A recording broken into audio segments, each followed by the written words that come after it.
Assalamualaikum warahmatullahi wabarakatuh. Halo semuanya, selamat pagi, siang, sore kepada Bapak, Ibu dosen pengampu dan rekan-rekan mahasiswa yang saya banggakan. Perkenalkan, nama saya Rina Setiawati dengan nomor induk mahasiswa 25020101127 dari program studi manajemen kelas MG204 Universitas Cyber Asia. Pada kesempatan yang sangat berharga ini, saya akan menyajikan analisis mendalam mengenai momentum pemulihan di tengah pandemi COVID-19. Fokus kajian kita kali ini didasarkan pada sumari infografis perekonomian Indonesia per April 2021 serta bagaimana transmisi kebijakan moneter Bank Indonesia berintegrasi dalam mendukung stabilitas dan pertumbuhan ekonomi nasional. Seperti yang kita ketahui bersama, tahun 2020 hingga 2021 merupakan periode yang penuh dengan tantangan luar biasa akibat ketidakpastian global yang dipicu oleh pandemi COVID-19. Namun, di balik krisis tersebut, terdapat dinamika menarik yang memperlihatkan bagaimana sinergi antara otoritas moneter, fiskal, dan lembaga keuangan mampu menahan guncangan serta mengarahkan perekonomian kita kembali ke jalur pemulihan. Tanpa memperpanjang kata, mari kita mulai pembahasannya dari landasan kelembagaan perekonomian kita pada slide berikutnya. Yang pertama ada otoritas penentuan kebijakan ekonomi, sinergi harmonis antara otoritas moneter, fiskal, dan sistem keuangan nasional Indonesia. Rekan-rekan sekalian, keberhasilan atau kegagalan penanganan krisis ekonomi sangat bergantung pada beberapa solid fondasi kelembagaan suatu negara. Di Indonesia, terdapat 3 pilar utama yang saling bahu-membahu dalam mengarahkan kapal besar perekonomian nasional. Yang pertama adalah Bank Indonesia. Sebagai otoritas moneter independen, Bank Indonesia memegang peranan krusial dalam menetapkan dan melaksanakan kebijakan moneter. Instrumen utamanya meliputi penetapan suku bunga acuan, pengendalian jumlah uang beredar di masyarakat, penjagaan stabilitas nilai tukar rupiah terhadap mata uang asing, serta pengelolaan ekspektasi inflasi nasional. Di tengah krisis, BI bertindak sebagai benteng stabilitas harga dan nilai tukar. Yang kedua ada pemerintah pusat atau Kementerian Keuangan. Sebagai otoritas fiskal, jika Bank Indonesia fokus pada stabilitas moneter, maka pemerintahan pusat melalui Kementerian Keuangan mengendalikan sisi fiskal melalui anggaran pendapatan dan belanja negara atau APBN. Pada masa pandemi, fungsi APBN dioptimalkan sebagai countercyclical tool. Pemerintah menyalurkan stimulus ekonomi, bantuan sosial atau bansos, untuk menjaga daya beli masyarakat berpenghasilan rendah, serta insentif perpajakan guna mempertahankan keberlangsungan usaha mikro, kecil, dan menengah, atau yang disebut dengan UMKM. Yang ketiga adalah Komite Stabilitas Sistem Keuangan. KSSK ini merupakan wadah forum koordinasi makroprudensial yang mengintegrasikan Kementerian Keuangan, Bank Indonesia, Otoritas Jasa Keuangan, dan lembaga penjamin simpanan. Sinergi tripartit dan terintegrasi ini memastikan bahwa kebijakan moneter yang longgar dan kebijakan fiskal yang ekspansif tidak memicu kerentanan baru pada sistem perbankan maupun stabilitas keuangan nasional. Sinergi harmonis inilah yang menjadi kunci utama mengapa perekonomian Indonesia mampu bertahan dan perlahan pulih dari zona negatif. Kedua, ada valuasi PBD Indonesia triwulan 1 2021. Evaluasi kinerja produk domestik bruto, berlanjutnya tren pemulihan ekonomi nasional. Mari kita cermati data konkret pertumbuhan produk domestik bruto Indonesia pada triwulan 1 tahun 2021. Pada triwulan 1 2021, PDB Indonesia mencatat pertumbuhan sebesar minus 0,74% secara tahunan atau year on year. Angka ini mungkin masih berada di zona negatif, tetapi jika kita bandingkan dengan capaian sepanjang tahun 2020 yang terkontraksi hingga minus 2,0 0,07%, perbaikan ini sangat nyata dan konsisten. Mengapa pengecilan zona kontraksi dari minus 0,07% menuju minus 0,74% ini sangat krusial? Yang pertama, ini membuktikan bahwa titik terendah perekonomian kita akibat guncangan awal pandemi telah berhasil dilewati pada tahun 2020. Pengecilan angka kontraksi mendekati batas netral atau zona positif menandakan bahwa roda perekonomian mulai berputar kembali secara bertahap. Yang kedua, ada capaian ini diraih di tengah tantangan yang tidak mudah.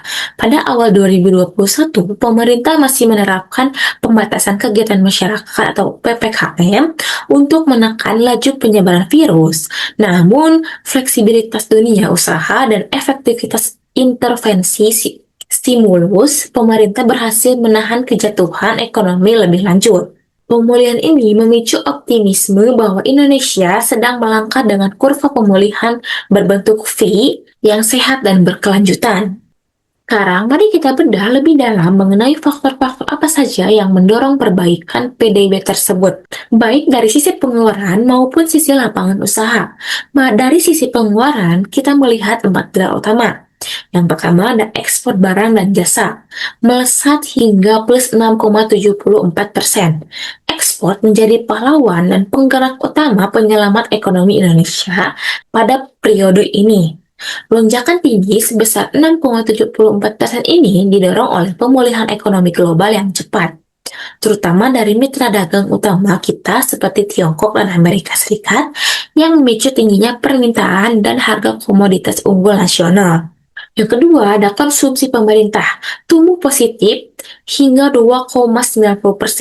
Pemerintah secara konsisten meningkatkan belanja publik, penyerapan anggaran yang cepat untuk penanganan kesehatan, program pemulihan ekonomi nasional, serta penyaluran bantuan sosial memberikan bantalan yang sangat kuat bagi masyarakat.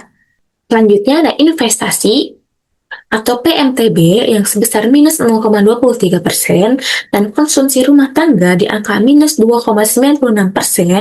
Meskipun kedua sektor ini masih terkontraksi, tingkat kontraksinya melandai secara signifikan dibandingkan triwulan-triwulan sebelumnya.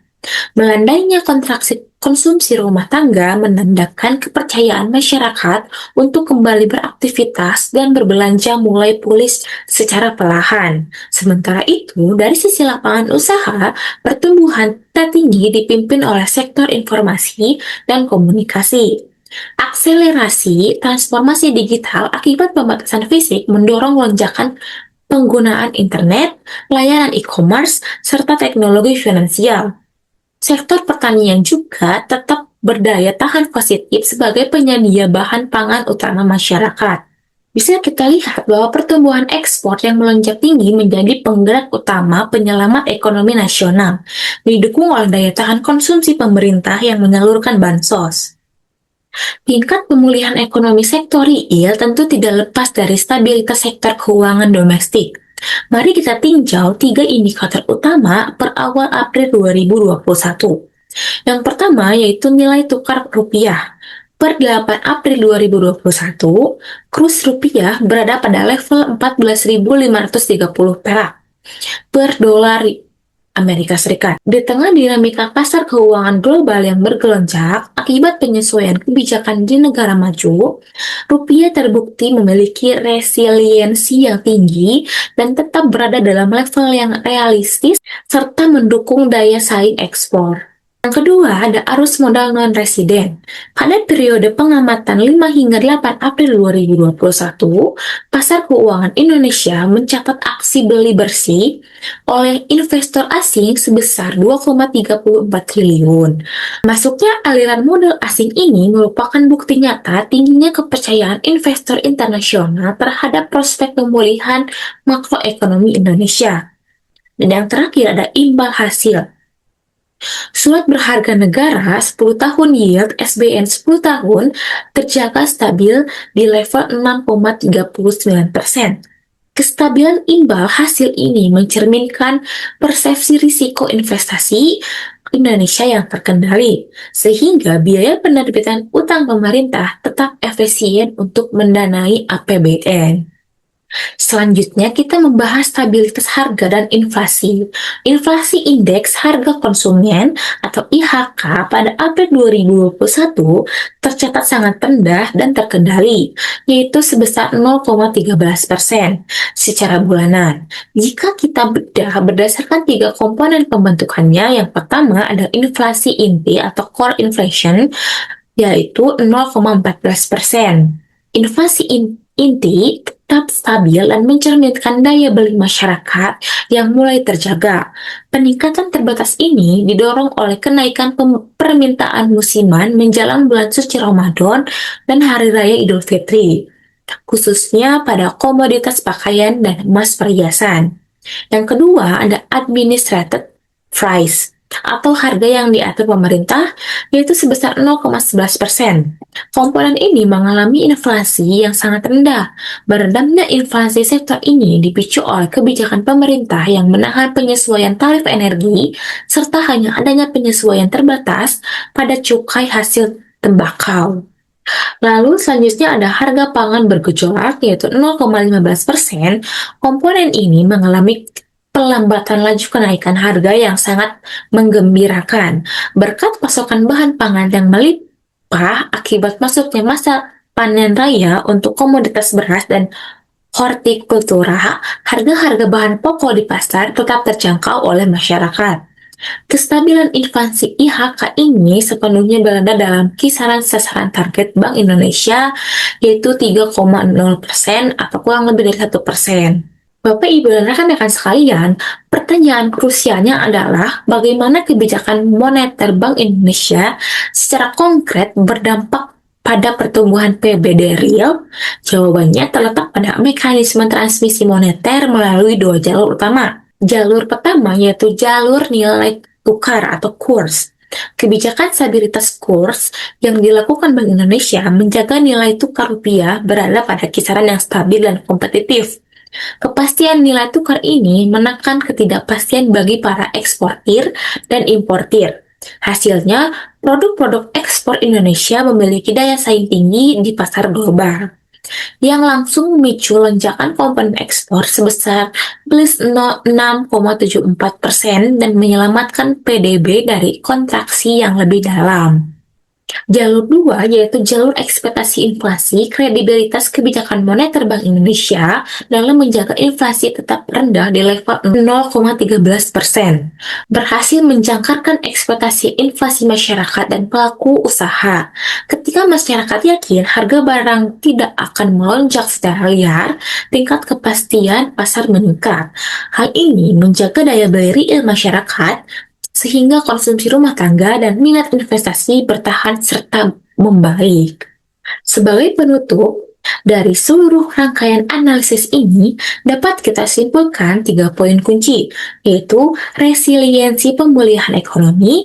Perekonomian Indonesia terbukti berada di jalur pemulihan yang tepat dengan merangkak naiknya PDB triwulan 1 2021 ke level minus 0,74%. Lalu ada faktor penopang. Pemulihan ini ditopang oleh tinggi kinerja ekspor, inflasi domestik yang terkendali, serta kembalinya kepercayaan investor melalui aliran modal masuk. Lalu ada sinergi terintegrasi. Keberhasilan ini adalah buah dari kolaborasi harmonis antara kebijakan moneter akomodatif Bank Indonesia dan stimulus fiskal APBN pemerintah.